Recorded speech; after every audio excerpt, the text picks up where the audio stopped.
പ്രകാശത്തിൻ്റെ സൗന്ദര്യത്തെ സ്വന്തമാക്കാനാവുക എന്നത് ജീവിതത്തിൻ്റെ നന്മയാണ്. അന്ധകാരം പലപ്പോഴും നമ്മെ അലോസരപ്പെടുത്തുന്നു. അത്തരം ചില രാത്രി ചിന്തകളും തിരുവചനം നമ്മോട് പങ്കുവയ്ക്കുന്നുണ്ട്. ദൈവാശ്രയത്തിൽ നിന്നകലുന്ന നിമിഷങ്ങളിലെ അന്ധകാരം വിലാപത്തിൻ്റെയും പല്ലുറുമ്പിൻ്റെയും ഭീകരതയാണ്. പക്ഷേ കർത്താവിൽ ആശ്രയിക്കുന്നതിന് രാത്രിയുടെ ഈ ഭീകരത ഭയപ്പെടേണ്ട. സങ്കീർത്തകൻ നമ്മെ ഓർമ്മിപ്പിക്കുന്നു, രാത്രിയുടെ ഭീകരതയിൽ നീ ഭയപ്പെടേണ്ട, കാരണം നീ കർത്താവിൽ ആശ്രയിച്ചിരിക്കുന്നു, അത്യുന്നതനിൽ നിവാസം ഉറപ്പിച്ചിരിക്കുന്നു. ഈശോയാകുന്ന പ്രകാശത്തിൽ നിന്നകലുമ്പോൾ ഉള്ളിൽ നിറഞ്ഞ ശൂന്യതയുടെ അന്ധകാരത്തെ അപ്പകഷ്ണം സ്വീകരിച്ചതിനു ശേഷം പുറത്തു പോകുന്ന യൂദാസിലൂടെ സുവിശേഷം നമ്മെ പഠിപ്പിക്കുന്നു. ദൈവ സാന്നിധ്യം നഷ്ടപ്പെട്ട യൂദാസ് ഒരു ഇരുട്ടായി മാറുന്നു. ചിന്തിക്കാൻ നമുക്കൊന്ന്, നാം ഇരുട്ടായി മാറിയ നിമിഷങ്ങൾ എത്രയധികം. ദൈവത്തിൻ്റെ സ്വരം കേൾക്കാതെ തിന്മയുടെ സ്വരം കേൾക്കുമ്പോൾ ഇരുട്ടാണ് നാം.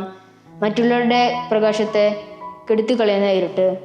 ഈശോയ്ക്ക് പിന്തിരിഞ്ഞു നിൽക്കുമ്പോൾ ദൈവത്തിൻ്റെ അസാന്നിധ്യത്തിൻ്റെ ഇരുട്ടിലാണ്. അതുകൊണ്ടാണ് വെളിപാട് പുസ്തകത്തിൽ പറയുന്നത്, ദൈവം കൂടെ ഉള്ളതിനാൽ ഇനി രാത്രി ഉണ്ടാവുകയില്ലെന്ന്. ദൈവസാന്നിധ്യത്തിൽ വസിച്ച് പ്രകാശം ചെരിയുന്നവരായി ഈ നോമ്പുകാലത്ത് നമുക്ക് പരിണമിക്കാം.